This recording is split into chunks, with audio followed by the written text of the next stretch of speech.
السلام عليكم ورحمة الله وبركاته. عشان هركبوني أكم جرتن كبجمتوتا جالتمتوتا علم ورمى جرجرتو بغي جراتني قدركم ساعة نفس جيسي آد سميانيغا هذا منا عمر قبطني كتش أني رفني الرسي هاتي منا عمري المونا دوتي عمري ilmoorraa na argee jettee akkuma kanaan egaa akkuma isin argitan mimmaa ishee gadi ingalaasaa jirti. Ilmoo immoo egaa ilmoo isaa argateetu beeka akkaataa ilmoo ijoolleen illee gurguddaa miti ijoolleen xixiqqoodha jettee jirti. Akkuma beekamu egaa sababa duraanitti immoo wal lolanii Sumayyaa gizee Umar mucaa jalaa fudhate ishee jabduu jalaa fudhatee manatti galee ture. Isheen immoo mucaa sanaa hin boossellee jettee fiddee Sumayyaatti deebistee laattee jirti. Umar immoo sanarraan ka'ee maalijii ilmoo deebistee isheetti kennitaadha mana ari'ee gaafa sanaa jechuudha. Akkuma mana ari'eetti Sumayyaa bira deemtee guyyaa lama bultee Sumayyaan akka jetteetti immoo yuutuubii duraan banadhee qabu kenneefii jettee dhugumadha. Yuutuubii illee kenniteefii jirti. Yuutuubii sana immoo fudhadhu jedhee viidiyoo tokko irratti gadhiisnee jettee jirti. Qooyi jettee viidiyoo sanallee yuutuubii sanallee fudhannee qooyi jettee dhiistee jirti ittiin hojii jiru jedhee kenneefii isheen waan naa oolte waan guddaa dhuntateefi ani immoo yuutuubii fuudhee kenneefii jettee jirti. Amma guyyaa lamaa booda deemtee washeenii mana axxee ijoollee ishee arguuf barbaaddu. Umar immoo waan jecha hin taane naan jedhee jecha namarraan eegamne jecha inni naan jedhee na xiqqeessee namoota baay'eetu jira fuuldura namaatti otoo mana koo keessatti ta'e homaa rakkinan qabu otoo manatti waan barbaade naan jedhee diidatti bakkeetti walitti dhufnee manatti illee na siiskine nama gadi na cabsee haamilee koo na cabsee na arrabsee jettee ijoolleen argitus deemi naan jedhee ijoolleen agarsiisuu didee jettee boossi kun akka kanaani. Sumayyaan immoo iddoonni si ari'ee maaliif hin dhufne na biraa jette jennaani sin cannaquu jedheenidha.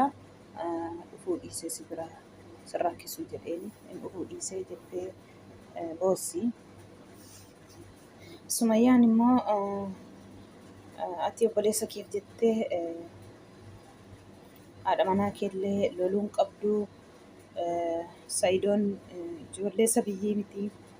Nama of beeku nama sammuu qabu asii nama of beekudha. Kanaaf jettee jireenya kee diiguu jireenya kee intinii gochuu hin qabdu. Jireenya kee ati diiguu hin qabdu. Gaafa sanayyuu gaafa ta'e ijoollee mucaa koo fuuteeyyuu obboleessadha obboleessa abbaa manaa kooti jedheeni si dhiisee ofii keeyyuu ati akka namni odeessutti duuriyyeedha. Jireenya keeyyuu qabanne jireenya keeyyuu bushanne jettee jechuudha Sumayyaani. Haati manaasaa immoo amma yoomitti jireenya keessan akkas ciqiccikii yeroo hundaa amma yoomitti isinii naan jedhu namni gaafa sanaa diidatti na argee hin bartanii isin gizee tokkuma amma gaafa akkamitti inni isin gizee hundaa akkas wal jeexxanii warraastan kunii naan jedhanii namoonni jettee himataa jirti isheenis. Sumayyaan immoo ilmoo ishee itti kennii jechaa jirti Umariitiin. Maaliifi egaa kan isheen jettee anarraa otoo hin ta'in ishumarraa dhaggeeffadhaa jecha inni jedhee arrabsu jette. Haati manaasaa immoo hin argitu ilmoo keessa hin argattu deemnarraatii jedhee ilmoo narraatii fudhatee ilmoo koo malee aniif ilmoo koo ol arginee hin beeknu ijoollee koorraa gargar na baasee na ari'ee jira. Ani immoo ilmoo koo arguu barbaada ilmoo koo malee immoo jiraachuu hin barbaadu jettee akka kanaan boossi. Rabbiin egaa gooftaan nagaa haa buusu. Sababa isheen kana hundaa irra geesse immoo sababa Sumayyaatiin jechuudha. Wanti kun kan isheen illee ilmoo isheerraa gargar baatee moona kana diidee jirtu. Mucaa Sumayyaatti isheetu fidee kenne wanta ta'eef maal hojii isheetti geessitee kennitee ati kan jedhu Umara ishee manaa baasee ari'ee jechuudha. Rabbiin keeree haa fidu. Sumayya immoo akka jechaa jirtu nuti isheen alataa Adaamaati wanta ta'eef alattuu Adaamaati wanta ta'eef nuti bakka jirru barbaadnee si baasnaa sitti fakkaati. Kanarra immoo karaa nagaatiin ilmoo ishee fidiitii itti kennii ilmoo malee jiraachuu hin dandeessu ijoolleen haadharraatii gargar baastee akka kanaan hin boosisiini. Giddii yoo fiqaadaan ilmoo isheetti kennii. Fiqaadaan ilmoo ishee agarsiisii jechaa jirti amma Sumayyaanii jechuudha. Yooti immoo fiqaadaan hin agarsiisu ilmoo kana yoo jette giddaajiitiin bakka ati jirtu si baasuu dandeenya jettee jirti. Bakka ati jirtu giddiitiin si baasuu dandeenya jette Sumayyaan dhugaa rabbiiti wallaahi laazim. Kanaafiyyuu fiqaada keetiin fidii isheen bakka wallaaltee hin qabdu jechuu isheeti natti fakkaata akka yaada isheetti. Alattuu Adaamaa wanta taateef bakka wallaaltee hin qabdu bakka ati jirtu si fuudhuu dandeenya ilmoos fudhachuu dandeenya sirraati. Kanarra immoo giddiirra immoo tolumsa keetiin ilmoo isheetti kenni ilmoo isheetti sarakkatti agarsiisi ilmoo ishee jetteetti dubbattee jirti. Ufuma keefuu atuu duriyyeedha. Jireenya keenya hin qabanne jireenya namaa maal ofii keeyyuu jireenya kee bultii keef hin nuquu qabne wanta ta'eef Saayidoof akkamiin nuquu qabuu dandeesse akka barbaadde obboleessa ta'e ofii keeyyuu duriyyeedha siin jedha namni. Ani akka kanaatti sin beeku jettee jirti. Kanaafuu ilmoo ishee nagaatiin fidiitii itti deebisii. Otoo giddiitiin dhufamee sirraa hin fuudhamiin bakka wallaaltee hin qabduun taallee alattuu addanaati si baasne sirra funyaan kee qabne sirraa fuuna wanta ta'eef kanarra immoo giddiitii sirraa fuudhuu keenya ufuma kee tolummaa keetiin fidiitii ilmoo itti agarsiisii itti kennii jettee jirti. Yoo immoo giddiin yoo immoo tolumsaa didde immoo akkuma obboleessa kee giddiitiin nuti iddeeti jirtu si baasne ilmoo sirraa fuudhuu dandeenya.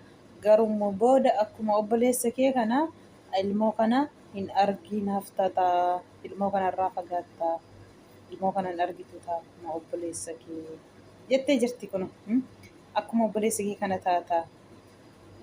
Kanaafiyyuu akkas ta'urra nagaatiin ilmoo isheetti kennii jettee dhaamsa dabarsaa fi jirti egaa Umarii fi Umar ijoollee walitti qabee irraa na ari'ee jechaa jirti. Egaa Umarii kan ari'ee fi maaf intala mucaa sana deebisteedha natti fakkaata. Kanaafuu Sumayyaan egaa amma maaliif waa ari'amtes na bira dhufuu dhiiste maaliif immoo amma kanaa diida turte jettee jirti. Isheen illee sin cannaqu jedheenidha jette. Akkanaan aartee dubbataa jirti jechuudha. Baay'ee tokko garuu himimmaan isheen buustu nama gaddisiisa dhugaa rabbii dubbachuuf wallaahi. Jecha hin taane naan jedha na arrabsaa na xiqqeessaa jettee dubbatti yoo dubbattu baay'ee tokko nama gaddisiisti himimmaan ishee keessaa gadi bu'u kuni. Namni kan nu dadhabee amma yoomitti isin amma gaafa kamitti jechuurra ga'e namni jettee jirti. Ulfaataadha waan hundaayyuu ijoolleen immoo haadhuma malee hin bareeddu. Haati iddee jiraatti haadhumatu qoricha ijoollee fi rabbiin nagaa haa buusu gaa jidduu isaaniitti hundaafiyyuu. Kana walitti hintinii godhu gaa Yesuus faati Yesuuf jara kana lamaa walitti akkuma Sumayyaaf Saayidoo walitti fiduuf yaaltu yeroo hundaa haadha manaa Umar kanallee Umar wajjin yoo ta'u walitti fiddee bareedaadha. Yesuuf sitti jidduu deemamti jara lamaan jidduu jaarsummaa silallee isa kanallee walitti otoo araarsitee bareedaadha. Yesuuf jara kana lamaanillee jechuudha. Akkasiin Sumayyaan aartee baay'ee tokko dubbataa jirti. Inni Saayidoof qorqoramtu, Saayideen ijoollee miti. Saayidoon sabii miti. Nama guddaadha. Nama of beekudha. Atuu jireenya keeyyuu hin qeeffanne jireenya namaaf maaf rakkattee jettee dubbataa jirti Umaritti. Haati manaa Umar immoo baay'ee tokko dhugaa rabbii hin boossi nama gaddisiisti. Egaa rabbiin nagaa haa buusu jenna waan hundaafiyyuu nagaa kan caalu jiru ilmi namaa tasgabbaa'uun waan jirudha. Namoonni tokko tokko immoo sababuma barbaadu jechuudha. Sababaatiin kun waan walii gisee sanaaf nama aarsa sa'aatii sanatti yoo obboleessaaf aarillee dhugaa qaba. Garuu immoo amma kana hunda aaree ilmoorraa haadha ariyee amma kana torbee meeqa reegaanii gara ture oddee gaafa manaa baatu viidiyoon kun gadhiisame immoo kaleessa jechuudhaan isheen gadhiiste Sumayyaan kun amma kana diida tursiisuun ilmoorraa ariyame bareedaadha miti. Sa'aatii sanaaf aaruun inuma jiru anuma aarama obboleessadha akkuma fe'eteeyyuu hidda malee xannachi ni hiigu jechuun nageenya ammaas ka Oromoo nama aarsuun dhiisu innillee obboleessa isaaf aara garuu immoo haadha manaasaa kanaan xiqqeessuun haadha manaasaa namaaf jedhee akka kana hamilee ishee cabsuun hin barbaachisu. Keessumaayyuu haadha ijoollee isaa haadha ilmoo irraa argate akka kanatti akka isheen himattu kanatti akka isheen boossu kanatti baay'ee tokko jecha hin taane na xiqqeessa jettee boossi. Akana nama haadha ilmoo ofii xiqqeessuun badaadha. Irraan eegamu sa'aatii sana aaree haa ta'u garuu rabbiin nagaa isinii haa buusu jidduu keessanitti jenna baay'ee tokko nama gaddisiise maal ishee